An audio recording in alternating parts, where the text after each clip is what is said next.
Oh, I wanted to tell you something. It's a very interesting story in Monaco. It's a true story, according to the girl who told me. She is a beautician, normally. Okay, but she works as a waitress, because the beautician there maybe have too many shops already. She doesn't have enough money to open a shop. So I treat all the waiters and waitresses very well. You probably know this by now. Yes. Because she is not very well off, of course, and she has a son who is sick or something. So I often give her a good tip. And then she was on her day off, so she asked me if I would deem it fit to go and eat, together with her, because I'm very nice to her. So she wanted to invite me to her house. I said, oh, never mind. Every day you work here and you have to tend to people already. If I'm in your house, then you have to cook and then you have to clean. Something like that. I can't really remember exactly, but the conversation, it just, nothing much. I just tell you the reason. Then we went out together. And there's also another worker in the hotel. He's a man. He's one of the, I think, maybe a concierge or something. Yeah, I forgot. She's a waitress and they are friends. So she says she can invite him also. Okay, so we three went out together and ate in a restaurant and all that. And then the boy told me, oh, you know what? If you want to ask something to Prince Albert, at that time he was still a prince, okay? He was not a king yet. They still call him the prince though. Because she would be able to connect you. She has his phone number. I said, wow, you should not say such things. You know that? It's a private number that he gave her. I said, oh, no problem. We are a free country here.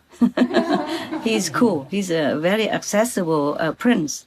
He's not snobbish, big noses, stuff like that. Well, I had that experience. Also, he was a very nice boy. I was in Monaco passing by because we had a fashion show, remember? Yes. And we were waiting to go to the next Milan or something like that. I forgot. So meanwhile, we stayed in Nice, and then the boys told me we go to Monaco, have a look, and then they rented a house for me there already. So we stayed together with the Hufa, the guards. I mean, the crew, maybe. We didn't have cameramen, I don't remember. Some attendants and the guards, yeah? Boys and girls together. And so they rented a house, not in Monaco, but in France, nearby.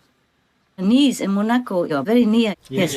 They rented a house in Nice, in France, but very near Monaco. So they drove me there to have a look at Monaco, and I had a chance to talk to the prince. I didn't know him. I could not. I never thought I could. But my taxi driver, imagine that. He matched me up. I say, oh, you want to see the prince? I can take you. I can arrange that. I said, oh, you? I couldn't believe a taxi driver could do that. I can't remember where from. He speaks perfect English. Could be from America, African American. I did not ask really. I didn't care. Normally I never ask people where they're from or why you are black or why you're white or color what. So, because I respect everyone the same. But I couldn't believe that a taxi driver could talk to the prince and arrange my meeting. I said, oh, you can? He said, of course I can. I said, how? In other countries, it's very difficult for anyone to meet the prince. He said, no, not this prince. He's very accessible. He's very nice. I will ask him to go see you. Huh? Because we were going to my driver and my assistant, my guards. I say, master, let's go to a nightclub that's owned by the prince. I said, what? We go to a nightclub? He said, yeah, very good, very nice, master. I said, nightclubs are very noisy. Normally, they play very loud music. I don't know if I can bear that. He said, oh, this one is very nice. You can sit outside in the garden. You don't hear so loud. It's very natural with trees and water ponds and stuff. I said, oh, really? Okay. I think they wanted to go themselves.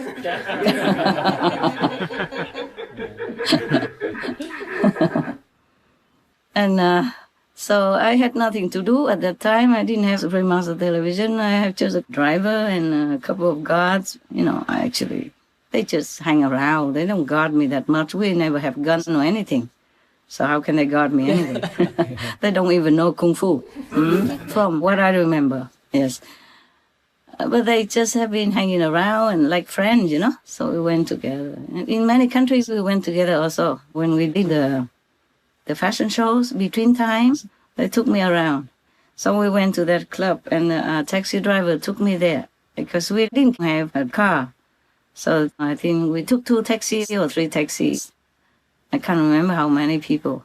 Me and maybe at least 4 so-called bodyguards, you know, driver. And then the taxi driver told me, oh, you know that club belongs to the Prince of Monaco, right? I said, yeah, I heard about it.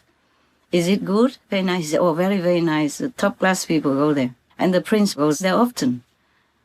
So he said, because of that, if I want to meet the prince, he will arrange it for me. I was like half believing. I was still young then. I don't know, almost 40 or something. You call that young? Yes. Yeah, well, compared to now. I had no wrinkles then, okay? And I have some now, quite a few. Small ones, but I don't want them to grow big, do I? No. Okay, so then he said, we arrange it, and I said, oh, you can? Oh, very difficult, you know? And then he said, oh, no, not with this prince. He's very, very, very simple, very nice, very unpretentious, and very friendly, people-friendly. I said, okay, oh, okay. And then so he really did. He called the prince to come. Wow. Later, I asked him, how did you do that? He said, I just tell him, please go to see this beautiful person. For me, he means for him, yeah? And then the prince just came and sat in front of me with my 3-4 bodyguards around. So we couldn't be any romantic. Oh, very bad for me. Including his bodyguards as well. And they have guns for sure. Those bodyguards of his had guns. We didn't have. But they thought the Chinese people would have Kung Fu, so they, you know, kind of... they gave me a false sense of security. Yes. Yes.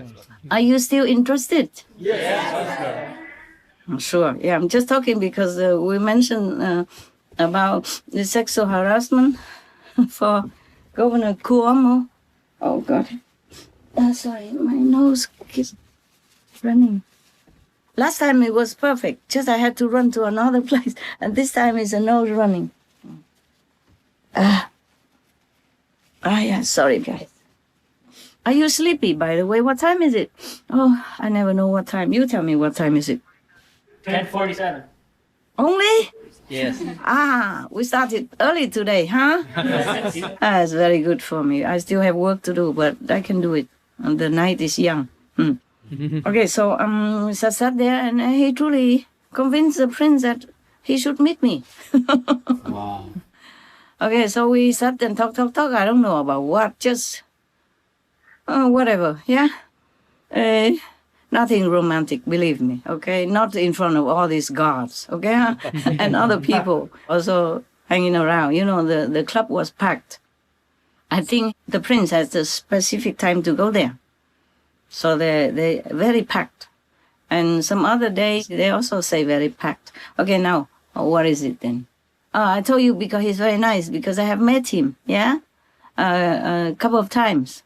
Because Monaco is very small, you know? Even if you stay in my hotel, you will also see him sometimes. I didn't see him in the hotel, I don't remember. In a Red Cross party, I supported the Red Cross there or something like that.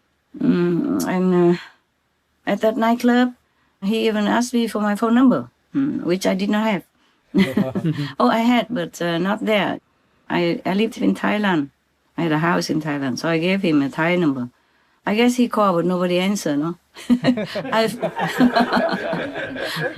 I forgot to give him my other name, you know, my spiritual name. So if he asked for this name, then normally they probably say, no, nobody like that lives here, okay? He went to Thailand very, very soon after we met. Because he asked me where I live. I said, I live in Thailand. At that time I did. And he asked me if I'm Thai. I said, no. I said, no, I'm Vietnamese. And then blah, blah, blah, I don't know what we talked about. I don't remember what. Can't remember. And he invited me to come to the palace tomorrow. I did not answer yes or no.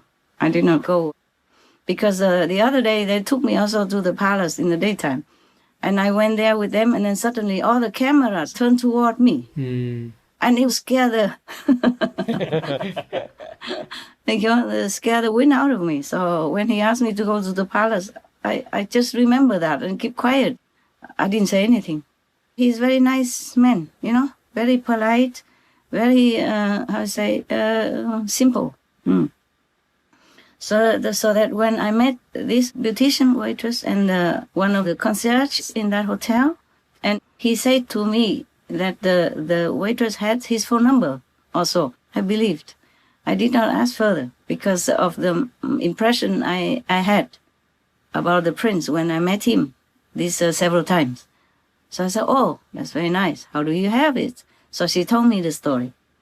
Well, I don't know if we can tell this story or not, but, well, it's a true story, I don't think they do anything to her. Maybe the waitress retired already. I wouldn't say which waitress anyway. Okay, so she told me how she has the friendship with him. I mean, intimate friendship also. That was before he was married, okay? That was long time before that. At that time, he had no girlfriend. Yes, so she became like his girlfriend for a while. I don't know why they parted. I did not ask. I just let her tell the story. I just listened. All. So one time she went to that nightclub long ago, long before I came. Many years before that, when the prince was an available bachelor.